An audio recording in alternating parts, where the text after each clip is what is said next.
Brother Rajesh Kumar Pandey, and I also request him to conclude this service with a word of prayer.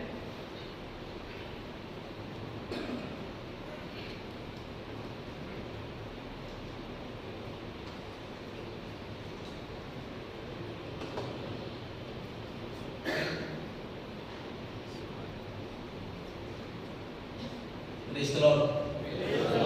Praise the Lord. Hallelujah. Hallelujah. परमेश्वर को धन्यवाद हो कि लग रहा है कि हम एक जवान की तरह है, क्योंकि जवान में वो पावर होता है कि आज भारत भी दुश्मनों से बचा है, उसमें योगदान है जवान। इसलिए हम भी आज मसीह यीशु के जवान हैं। Praise the Lord. हालेलुया। हम भी आज परमेश्वर के जवान हैं, इसलिए हमें भी कहीं पीछे नहीं बल्कि आगे रहना है। सर्वप्रथम मैं परमेश्वर पिता को धन्यवाद देना चाहता हूँ जिसने मुझे ये सुंदर अवसर को दिया, और साथ ही साथ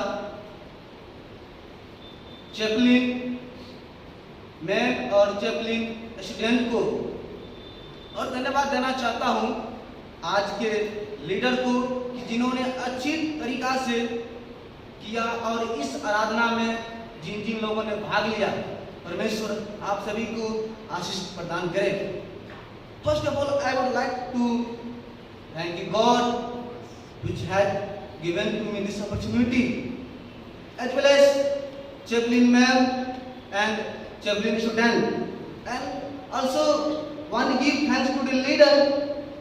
He done well, and whoever did participate with this worship, may God bless you. आइए हम मतलब में जाने से पहले प्रार्थना करें। प्रभु जी धन्यवाद इस सुंदर समय के लिए परमेश्वर। प्रभु हम इस योग्य नहीं कि हम आपके वचन को प्रचार करें, लेकिन पिता आपने समझा और प्रभु आपने हमें खड़ा किया। पिता प्रभु हम पवित्र आत्मा आपकी सहायता को मांगते परमेश्वर। आपने कहा है मत डर मैं तेरे संग हूं, जो कुछ मैं बोलूं प्रभु सब आपका वचन होने पर परमेश्वर आपकी इच्छा पूरी होने पर पवित्र आत्मा। धन्यवाद करते इस प्रार्थना को सुनने के लिए प्रभु। छोड़ से विनती उतार करते यीशु के नाम से मांगते हैं, आमीन। आप लोगों के सामने पढ़ा जा चुका है वचन मत्ती रचित सुसमाचार 5 अध्याय उसका 3 वचन, जहां लिखा है कि धन्य है वे जो मन के दीन है, क्योंकि स्वर्ग का राज उन्हीं का है। प्रभु यीशु मसीह ने ऊंचे पर्वत पर से एक प्रचार को किया, और वो पर्वत एक प्रतीकात्मक है, एक चिन्हात्मक है, एक इशारा करता है।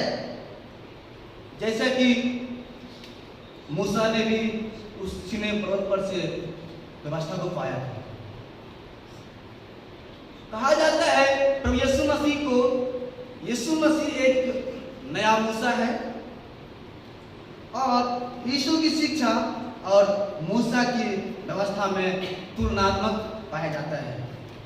यीशु मसीह ने इस पुरानी व्यवस्था को नष्ट नहीं किया, बल्कि मौलिक सिद्धांत के रूप में से ग्रहण किया। यीशु मसीह कहता है कि कोई भी सुधार जो बाहर रूप से किया जाता है वह शुरू में गलत लगता है, इसलिए यीशु मसीह भीतर से कार्य करने को आरंभ करता है। करने के लिए उस अच्छे जीवन प्राप्त करने के लिए एक ही रास्ता है, पहले हृदय को ठीक करो, अपने मन के ठीक करो, जो कि मन हमारा बाहर नहीं बल्कि अंदर से होता है।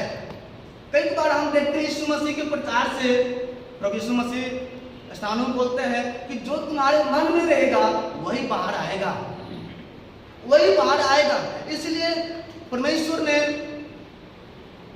इस प्रचार को जो उस पर्वत पर से किया, बहुत एक अहम भूमिका दिया कि सबसे पहले इंसान को मन में दीन होना है।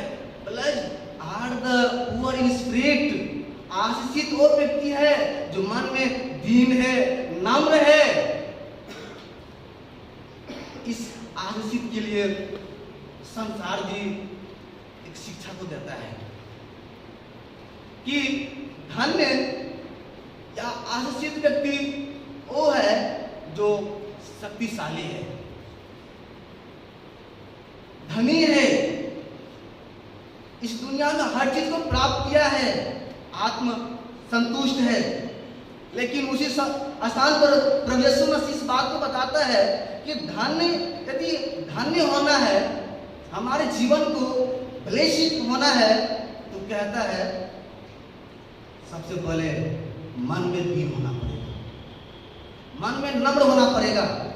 दीन का शब्द जो कि यूनानी भाषा से लिया गया है पतखोस, उसका अर्थ होता है दयालु, गरीब, दरिद्र, जिसका कोई आशा नहीं है, उसको कोई देखने वाला नहीं है, उसका भरोसा केवल परमेश्वर पर होता है।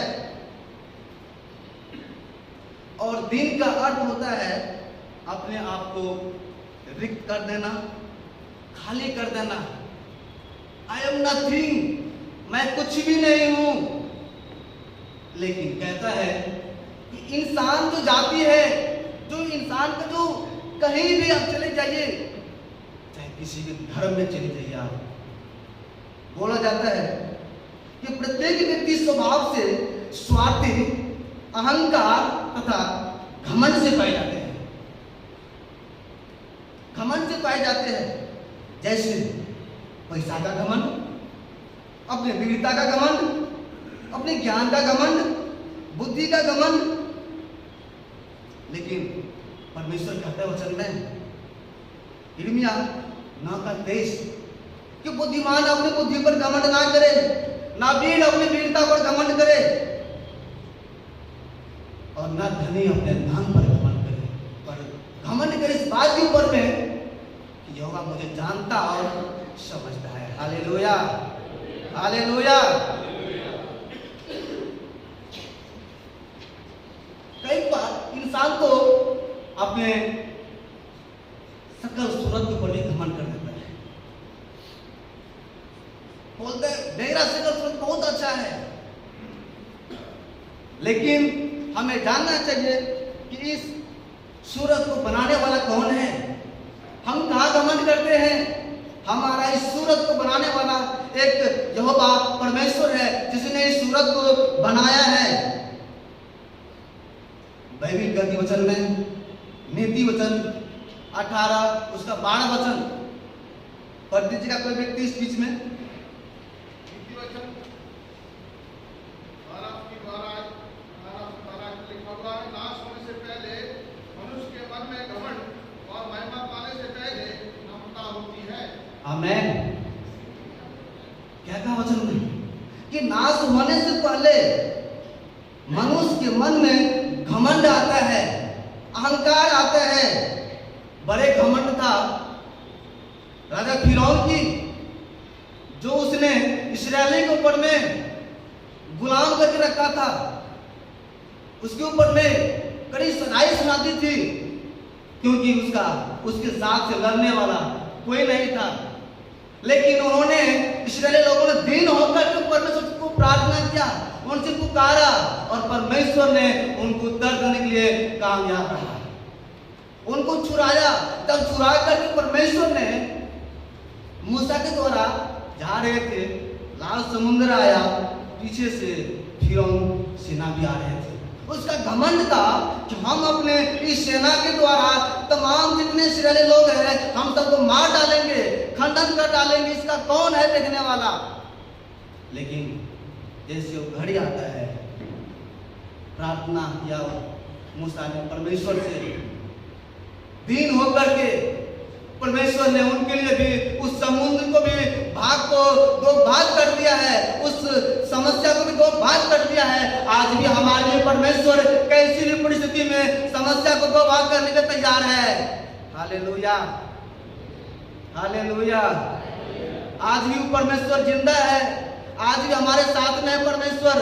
लेकिन जो घमंड कर रहे थे अपने वीरता के ऊपर में, अपने बल के ऊपर में, अपने सेना के ऊपर में, वो विश्व समुद्र होकर के वो सत्यानाश हो गया। कहीं उसका अस्तित्व नहीं रहा, कहीं जीवन नहीं रहा उसका। घमंड तो था गोलियत को भी, उसने देखा ही नन्हे बालक क्या कर सकता है मुझे, उस गोलियत को ललकारा, डांटा। लेकिन दाऊद ने परमेश्वर को प्रार्थना करते थे, परमेश्वर के हजूरी में रहते थे और दीन होकर के परमेश्वर से प्रार्थना क्या करते थे, जैसे उसने उसके ऊपर में हमला को किया, परमेश्वर ने उसके द्वारा गोलियत को सत्यानाश कर दिया, खंडन कर दिया। एक बालक, क्यों? वो तो चाहा कि हमसे वीर कौन है।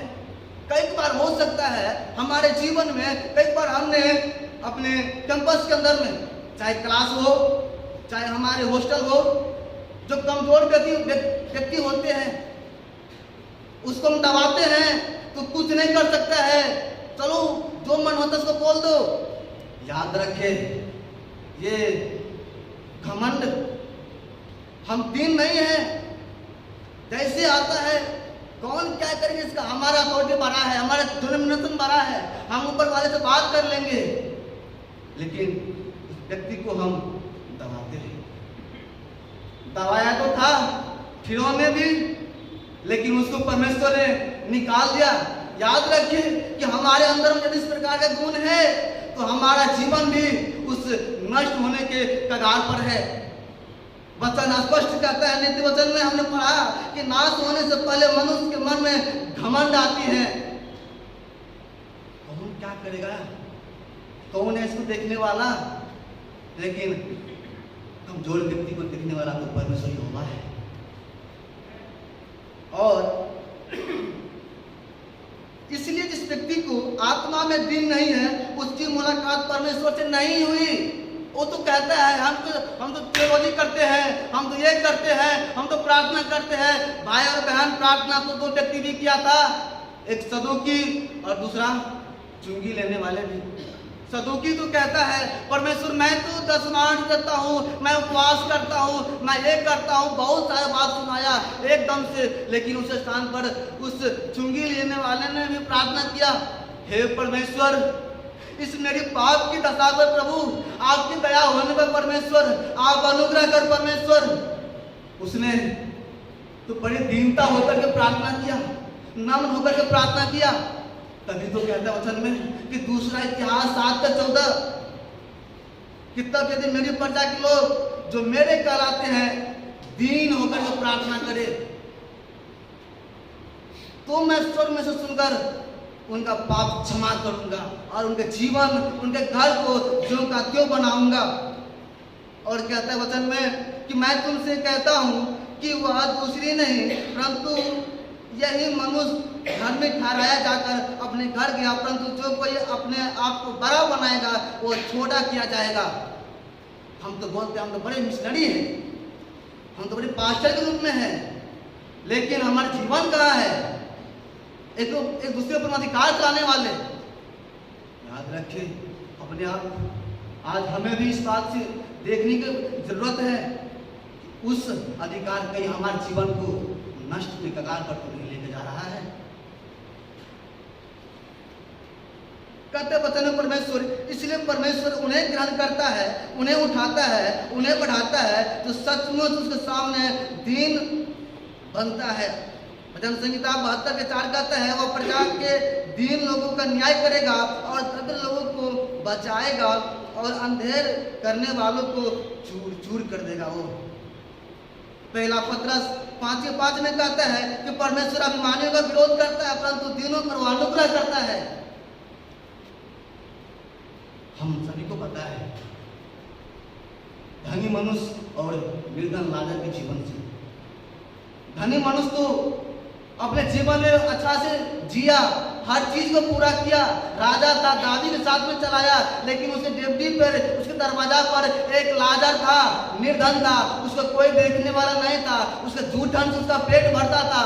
लेकिन उसने दीनता होकर के परमेश्वर से प्रार्थना किया। एक दिन मारा निर्धन लाजर स्वर्ग गया और धनी मनुष्य उस आग में गया।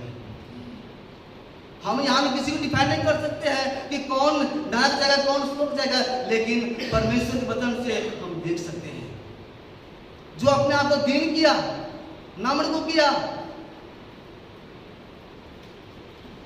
इसलिए आज हमें प्रभु यीशु मसीह के जीवन से भी देखने का जरूरत है, सीखने का जरूरत है। वो तो परमेश्वर था,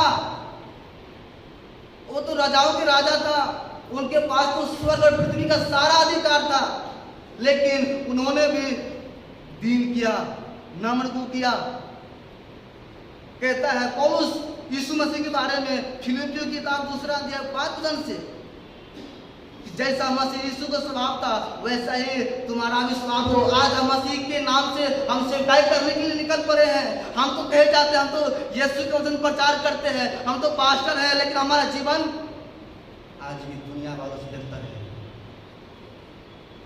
प्रभु कहते वचन में, जिसने परमेश्वर के स्वरूप में होकर भी परमेश्वर के तुल्य होने को अपने बस में रखने की वस्तु को न समझा, वरन अपने आप को ऐसा शून्य कर दिया और दास का स्वरूप धारण किया और मनुष्य की समानता में हो गया और मनुष्य के रूप में प्रकट होकर अपने आप को दीन किया।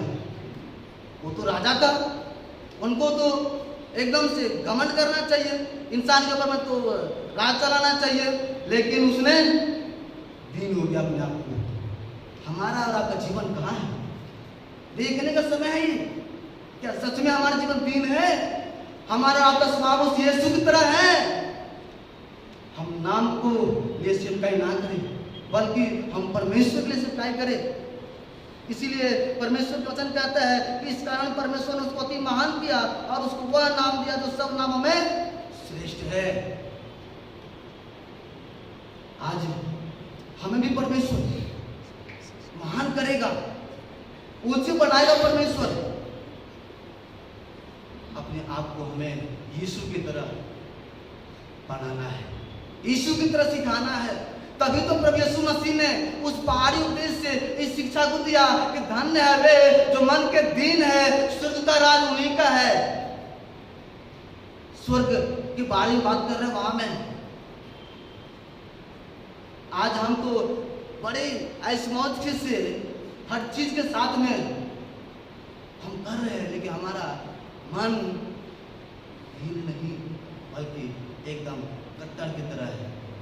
अपने आप को जांचने का इस समय है, अपने आप को जांचिए ताकि हम कहें उस दंड के भागी तो ना हम हो जा रहे हैं, उस समस्या के ऊपर तो अपने ऊपर तो नहीं लेकर के आ रहे हैं। क्योंकि परमेश्वर किसी का पक्षपात नहीं करता है। वो ये नहीं कहेगा किसी ने बहुत काम किया है, बहुत सेवकाई किया है, सीधा कहेगा मैं नहीं जानता तुम्हारे बारे में,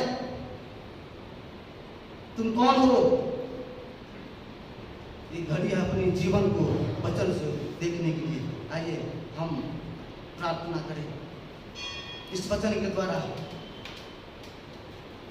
तेरी इच्छा पूरी हो जावे, तेरे हाथों में सौंपूंगा मैं मिट्टी हूँ, तू है कुम्हार, मुझको बना, मुझको सजा, मुझको बना, मुझको सजा, मुझको बना, मुझको सजा। अपनी मर्जी से ये मैं चलता रहा, तुझको ही मैं अपनाना कहा, लेकिन प्रभु आज से मैं तेरे क्रूस को ले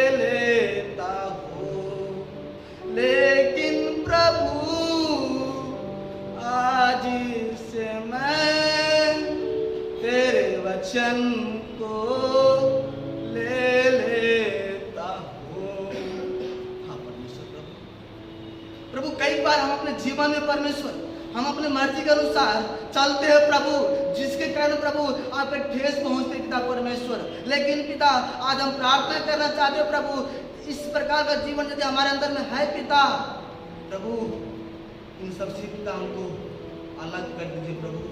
हम आपके स्वरूप में होना चाहते हैं परमेश्वर। हम प्रभु अपने आप से नहीं हो सकते हैं, आप हमारे अंदर में आकर के प्रभु इस बात को हमको सारे संसार की बातों से प्रभु अलग कर दीजिए परमेश्वर। धन्यवाद करते प्रभु जी इस सुंदर वचन में परमेश्वर। प्रभु जी अपने जीवन में हम सुनने वाले ना, सुनाने वाले ना, बल्कि उनके अनुसार चलने वाले हो जाए परमेश्वर। धन्यवाद करते प्रभु इस समय के परमेश्वर। ये प्रार्थना उद्धार करता मसीह यीशु की जिंदा और सामर्थ नाम में मांगते हैं, आमेन। आइए हम आशीष वचन बोले। अब हमारे परमेश्वर पिता का प्रेम, प्रभु यीशु मसीह का अनुग्रह और पवित्र आत्मा की संगति और सहभागिता मसीह यीशु के दूसरे आगमन सभी भाई बहन साथ में बने रहे, आमेन।